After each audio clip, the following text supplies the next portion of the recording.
Shalom, selamat berjumpa kembali bersama dengan saya Devi Haslianti Bobong lagi dalam acara podcast mengenai tema perspektif Paulus mengenai manusia durhaka. Ya, pada kesempatan kali ini saya ditemani oleh beberapa narasumber atau pemantik diskusi kita yang akan menemani kita sepanjang diskusi pada saat ini. Teman-teman, selamat berjumpa.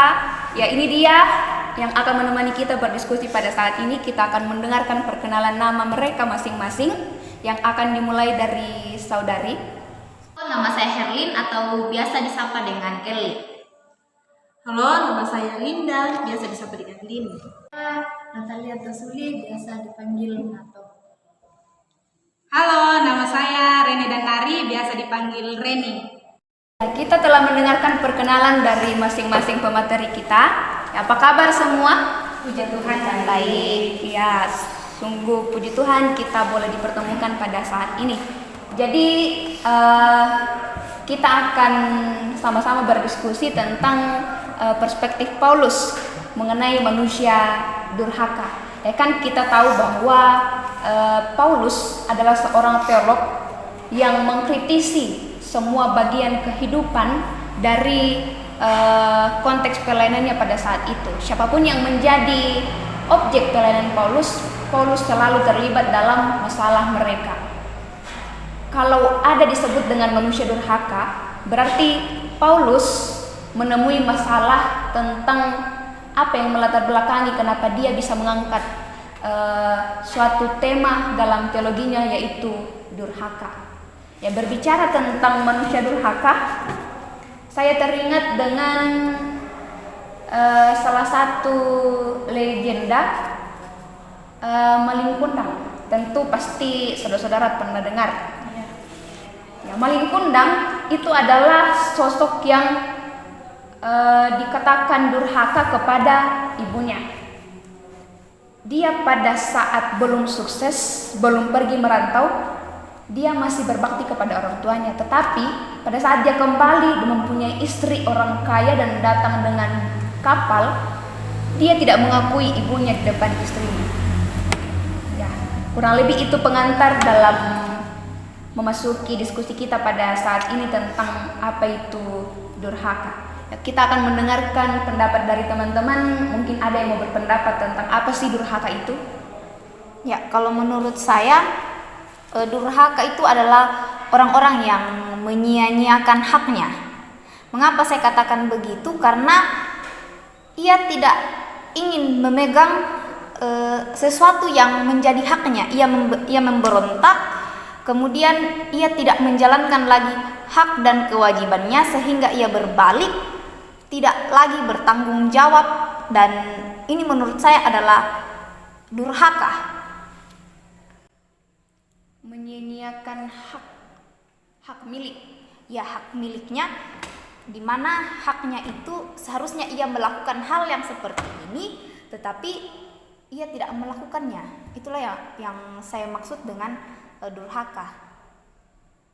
Saya tertarik dengan pernyataan saudari yang mengatakan bahwa orang durhaka itu adalah mereka yang menyia-nyiakan hak dan kewajibannya. Kira-kira bagaimana itu? Contohnya dalam kehidupan kita, misalnya seorang anak dipercayakan oleh orang tuanya untuk bersekolah, misalnya seperti itu.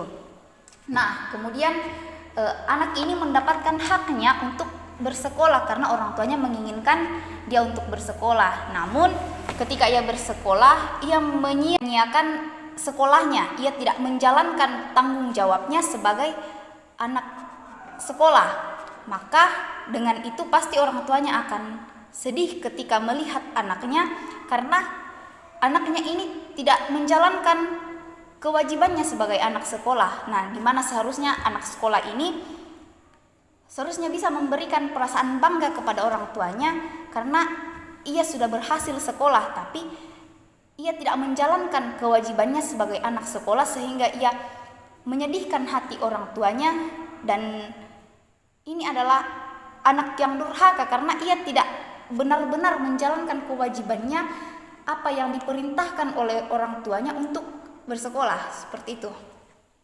Menarik sekali pernyataan saudari.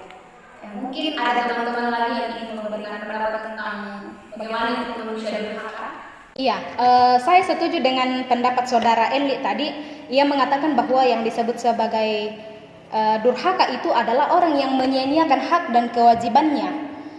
Sama dengan yang disebutkan tadi, contohnya adalah ketika seorang anak yang disuruh untuk bersekolah, untuk nantinya akan menjadi seorang kebanggaan orang tua, namun hal itu dia disia-siakan, itu yang disebut sebagai manusia durhaka.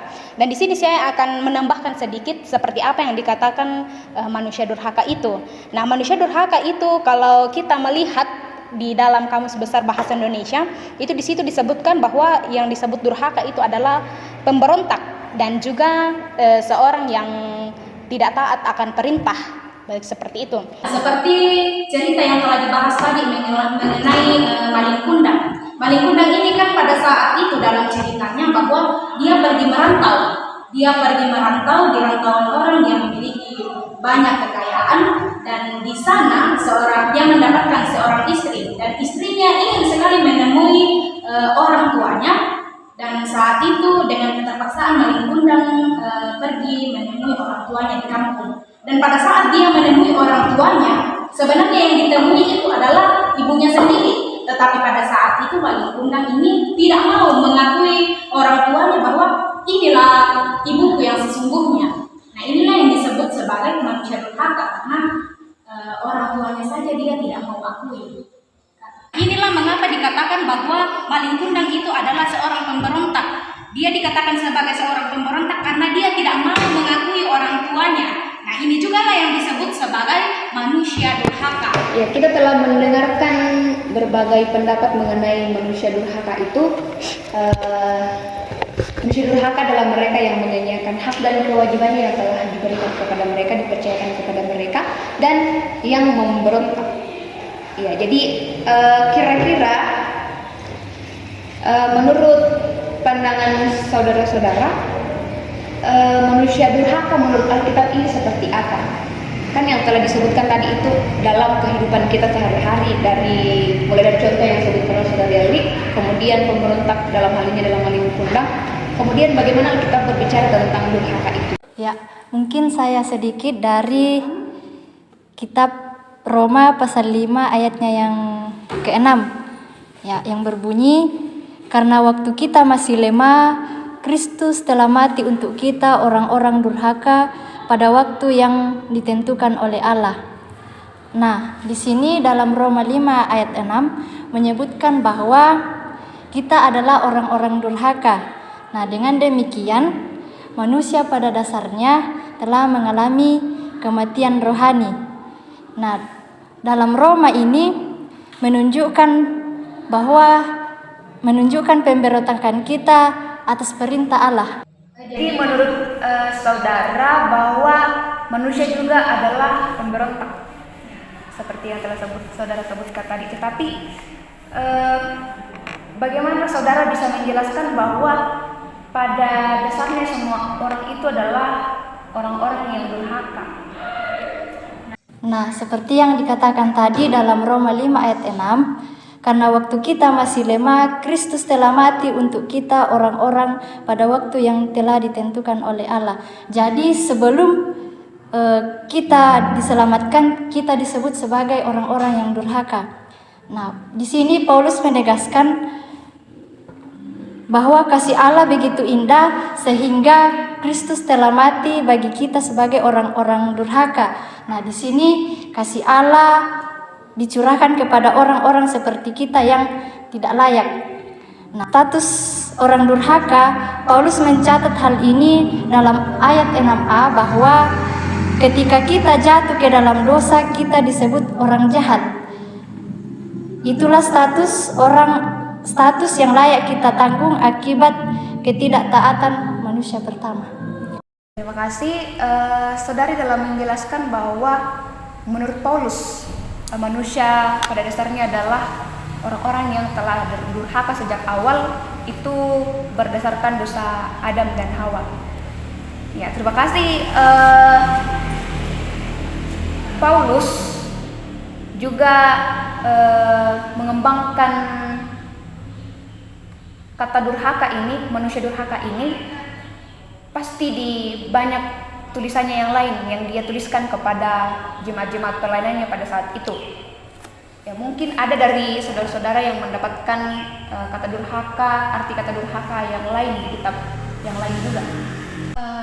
Bolehkah saya menjawabnya? Iya, silakan. Iya, kalau di dalam 2 Tesalonika ayat 2 pasal 2 ayat 1 hingga ayatnya yang ke-12 di situ diceritakan tentang kedurhakaan sebelum kedatangan Tuhan.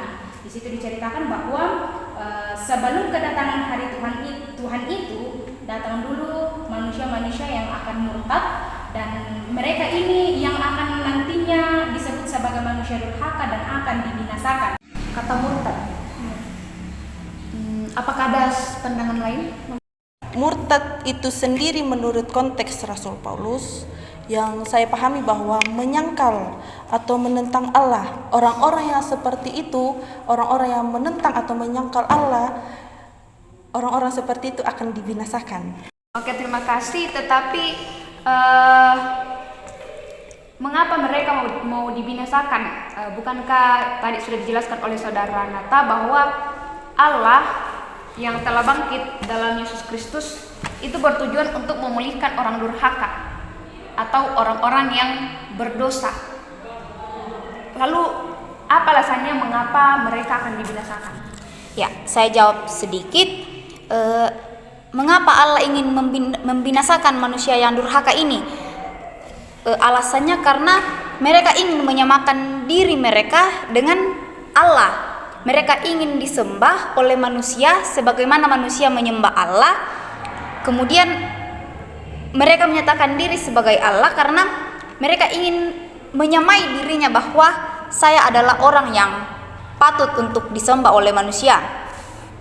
Benar yang dikatakan saudara tadi bahwa orang-orang durhaka ini ingin menyamakan dirinya dengan Allah, ingin menyatakan dirinya sebagai Allah, dan mereka ini inginnya disembah. Seperti itu. Nah, di dalam 2 Tesalonika pasal 2 ayat 9 di situ ditekankan bahwa kedatangan si pendurhaka itu adalah pekerjaan iblis dan akan disertai dengan rupa-rupa perbuatan ajaib, tanda-tanda dan mujizat-mujizat palsu. Itu yang akan mereka lakukan dengan rupa-rupa tipu daya jahat terhadap orang yang harus binasa, karena mereka ini tidak menerima dan mengasihi kebenaran yang dapat menyelamatkan mereka. Nah, karena itulah sebabnya Allah mendatangkan kesesatan atas mereka yang menyebabkan mereka percaya akan dusta, supaya dihukum semua orang yang tidak percaya akan kebenaran yang suka kejahatan. Itulah mengapa mereka yang si pendurhaka ini akan dibinasakan nantinya ketika hari Tuhan itu datang. Oke, jadi ada beberapa poin yang saya tangkap dari saudari Eli dan saudara Reni bahwa si pendurhaka ini adalah mereka yang ingin menyamakan diri dengan Allah, kemudian mereka yang muncul menggunakan rupa-rupa yang ajaib untuk menyesatkan banyak orang. Kemudian mereka tidak mencintai kebenaran, dan yang terakhir adalah percaya akan dusta. Betul? Iya. Dari penjelasan saudari tersebut, saya ingin mengaitkan dengan pernyataan saudari Nata tadi bahwa pada dasarnya semua manusia itu adalah orang-orang yang durhaka, itu menurut Paulus, dan telah kehilangan kemuliaan Allah karena dosa dari Adam dan Hawa. Tetapi kita tahu bersama Yesus Kristus telah mati untuk menggantikan manusia dihukum karena dosa, dan pada saat itu dia membebaskan semua orang dari dosa. Tetapi ada dua versi manusia yang muncul di sini. Ini menurut saya yang saya kaitkan dengan pembahasan saudara-saudara tadi, bahwa ada orang yang menerima keselamatan dari Yesus Kristus dan ada juga yang menolak. Menolak di sini dalam artian bahwa mereka tahu bahwa mereka telah diselamatkan. Ketika mereka tahu bahwa keselamatan itu ada dan mereka percaya itu, mereka egois dan justru menampakkan sifat kedurhakaan mereka. Itulah mengapa disebutkan bahwa mereka menyamakan diri dengan Allah, menyesatkan banyak orang, kemudian tidak mencintai kebenaran dan percaya akan dusta. Karena dari situ mereka tahu bahwa ada keselamatan, tetapi mereka menyeleweng dari kodrat dan kewajiban manusia yang seharusnya yang telah menerima keselamatan dari Yesus Kristus. Ya, itu merupakan kesimpulan dari podcast kita pada hari ini. Kita telah mendengarkan berbagai masukan, berbagai kontribusi pemikiran dari pemateri kita. Terima kasih kesediaannya telah mengikuti dari awal sampai selesai. Semoga hasil dari diskusi kita pada saat ini boleh menjadi berkat bagi semua orang, tentunya bagi kita semua yang telah menyempatkan diri untuk hadir. Akhirnya saya mengucapkan mohon maaf jika dalam diskusi kita banyak kesalahan-kesalahan, banyak tutur kata yang mungkin menyinggung hati kita masing-masing. Mohon dimaafkan, kiranya Tuhan menyempurnakan apa yang telah kita sampaikan pada kesempatan ini. Ya demikian, terima kasih. Sampai bertemu di lain waktu. Tuhan Yesus memberkati.